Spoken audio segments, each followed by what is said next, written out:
Hello, it's Davina. Welcome back to Abstract and Flow. Long time no see. How y'all doing? So, I wanted to pop on and do a video for you all. Um, I want to do a reverse tree ring.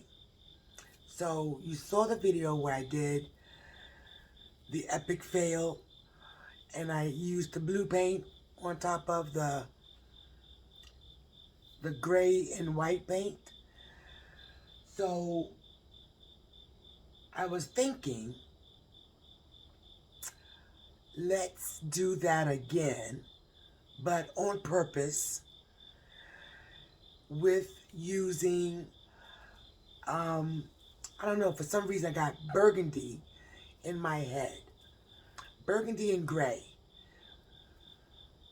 So we're going to see how it's going to turn out. And like I said, I'm doing a reverse, meaning I'm going to start on, excuse me, start on the outer edge and work my way in for the tree ring. And hoping that that's going to give us something pretty. So, let's get started. I'm going to grab some gloves and got my paint already mixed up. Got a lot of gray in there, so we'll see how it's going to turn out.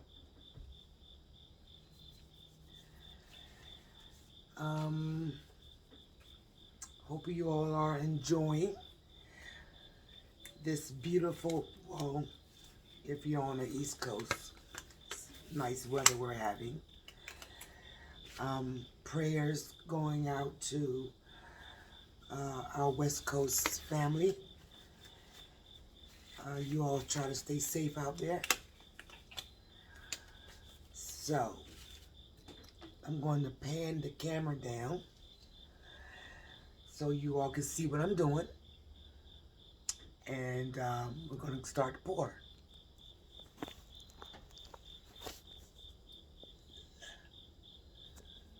Okay. I think I got you all a good angle.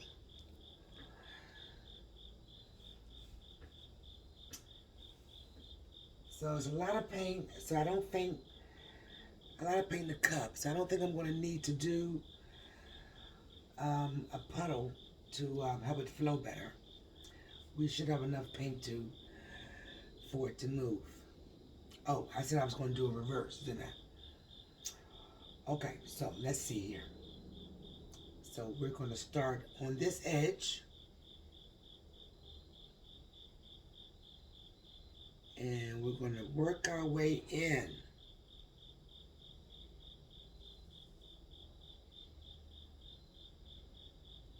And we're going to pray that we have enough paint, and we don't. Okay. Luckily, I have some paint over here. So give me a second, and I'll mix it up for you.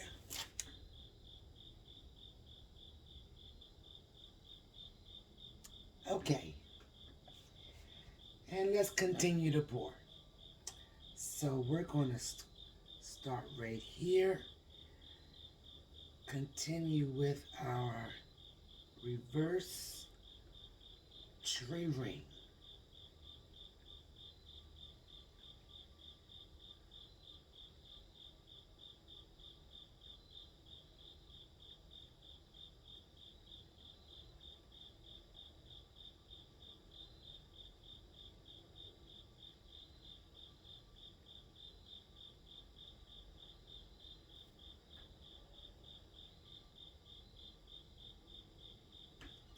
Okay. And that circle looks a little wonky, so we are going to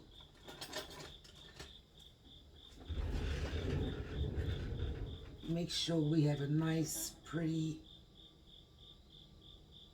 little circle there. There we go. Okay. And got some gray left over, so let's get our corners.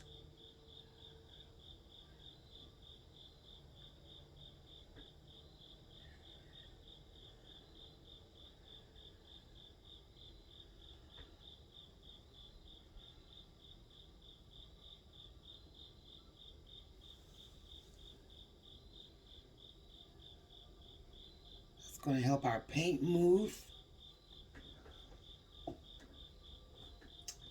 Let's give ourselves some room. Now, to torch or not to torch?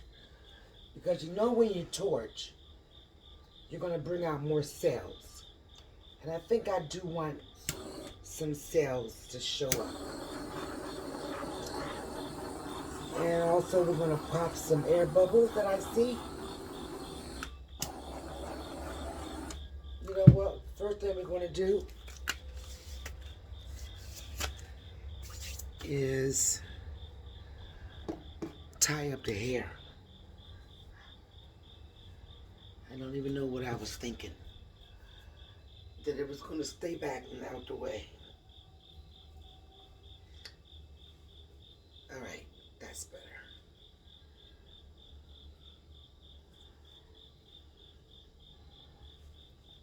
Okay, so now let's get ready to see if we can get something real pretty here with this gray and burgundy.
Okay, now,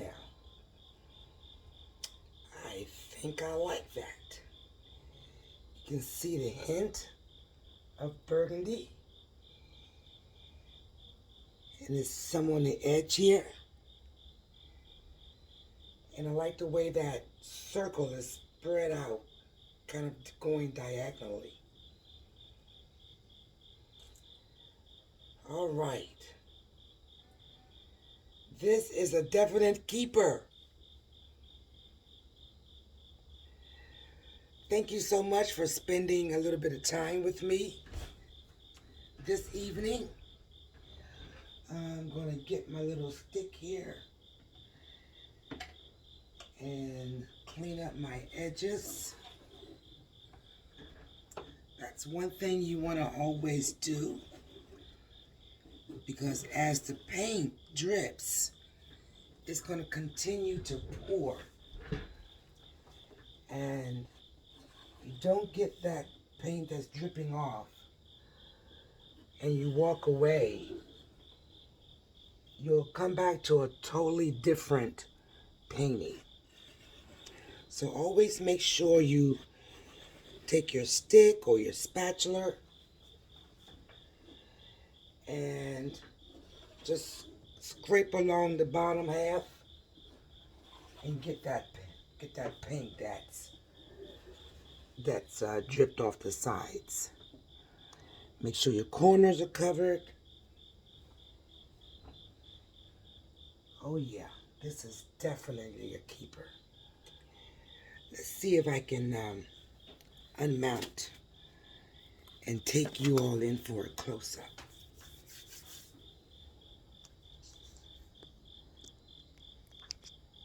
Without turning off the camera. Let's see. Okay.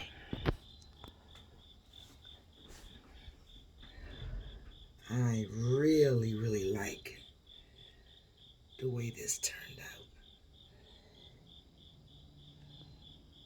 So up here on the corner is where we got those burgundy lines. And you can just see a hint of burgundy throughout the rings. Sorry for the glare, but I love this black right in here along the bottom half. Okay, that's enough. So, thank you so much for joining me this evening. I hope you like what you see. Please subscribe and like and comment, and see you next time. Bye.